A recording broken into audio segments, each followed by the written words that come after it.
महिलाओं को सेटिस्फिकेशन के लिए लिंग का बड़ा होना छोटा होना कोई मायने नहीं रखता है, इसलिए कोई टेंशन लेने वाली बात नहीं है। यहाँ पे बोला जाता है कि ये महिला का रिप्रोडक्टिव सिस्टम है। इस रिप्रोडक्टिव सिस्टम में क्या होते हैं कि ये वाला होता है हाइमन झिल्ली, इस यहाँ पे जो दिख रहा है हाइमन झिल्ली होते हैं, ये बाहरी आंतरिक पार्ट होता है। फिर ये वेजाइना का पूरा पार्ट है, ये जो दिख रहा है आपका वेजाइना का पूरा पार्ट, इसको बोलते हैं कर्विक्स, इसको बोला जाता है सर्विक्स, समझ गए। और ये होते हैं यूट्रस, यहीं पे बच्चा उच्चा क्या होता है ठहरता है, समझ गए। प्रेग्नेंट महिला जब होती है यही आपका बड़ा होते चला जाता है, इस प्रकार से फैलते चला जाता है। यहाँ पे बनते हैं क्या चीज, अंडाणु। जब महिला का पीरियड आता है तो पीरियड आने के बाद जब यहाँ पर देखिए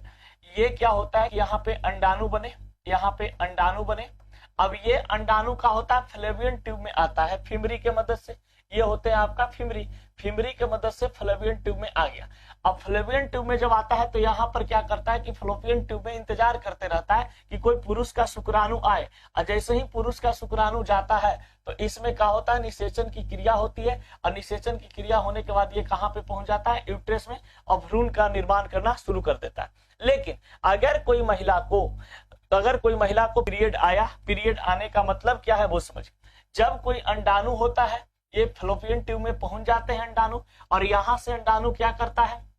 कि जब इसके पास शुक्राणु कोई नहीं मिलता है रिएक्ट करने के लिए, तब क्या करता है कि ये आपका इसका टाइम होता है कि भैया 3 से 4 दिन यहाँ पे आकर के रुकेगा, फ्लोपियन ट्यूब के पास आकर के रुकेगा। और जब यहाँ पर फ्लोपियन ट्यूब में आता है और कोई इसको शुक्राणु नहीं मिलता है, यानी कोई महिला है जो अपने पार्टनर के साथ सेक्स संबंध नहीं बनाती है, तब ये क्या हो जाता है, मर जाता है, यानी कि डेड हो जाते हैं। और डेड होने के बाद फिर क्या होता है, ब्लीडिंग के रास्ते से ये फिर योनि के रास्ता बाहर निकल जाता है, समझ गए। यानी कि ब्लीडिंग होना शुरू होता है, और ब्लीडिंग होने के बाद क्या हो जाता है, महिला का पीरियड आना शुरू हो जाता है। तो महिला को जो पीरियड आता है इसमें साफ साफ बात है कि जो अंडाणु अंडाशय में बनता है फिमरी के मदद से फ्लोपियन ट्यूब में जाता है, और फ्लोपियन ट्यूब में जाने के बाद जब यहाँ पर कोई शुक्राणु निषेचित नहीं होता, शुक्राणु से नहीं टकराता है, तो वो इसका एज खत्म हो जाता है, यानी इसका उम्र खत्म हो जाता है, 2-4 दिन तक वेट करता है। और 2-4 दिन के बाद अगर इसको कोई शुक्राणु नहीं मिला तो ये तुरंत क्या हो जाते हैं, यहाँ पर ये इस तरीका से वेजाइना के रास्ते बाहर निकल जाते हैं, ब्लीडिंग मतलब इस यहाँ पे जो होता है ब्लीडिंग होना शुरू कर जाते हैं। उस समय जब ब्लीडिंग होता है महिलाओं लोग को, तो उसी को बोलते हैं हम लोग क्या चीज, कि महिला को पीरियड आ गया। अब जब महिला को पीरियड आता है तो कहा जाता है कि उनको उस समय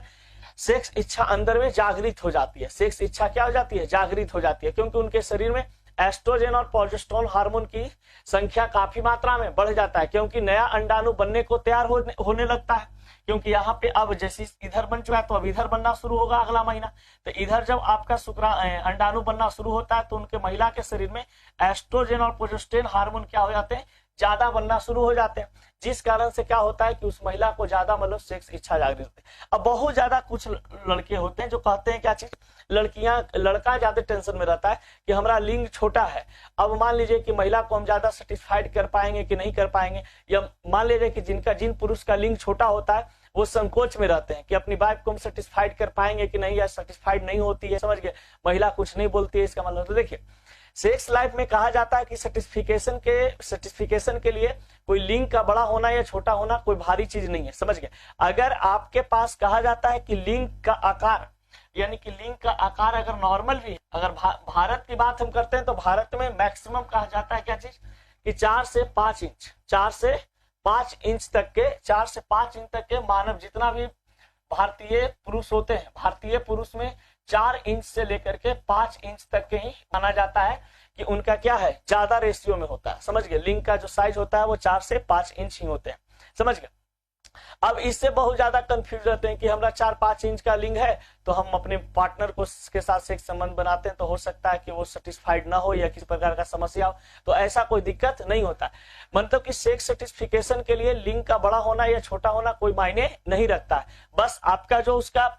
ये जो ब्रेथ होता है, यानी कि जो इसका चौड़ाई होता है, ये चौड़ाई आपका होना चाहिए, ठीक ना। ये चौड़ाई अगर आपके पास है तो कोई दिक्कत कोई समस्या नहीं है, समझ गए। आपकी वाइफ या आपकी जो पार्टनर है वो सेटिस्फाइड होती है।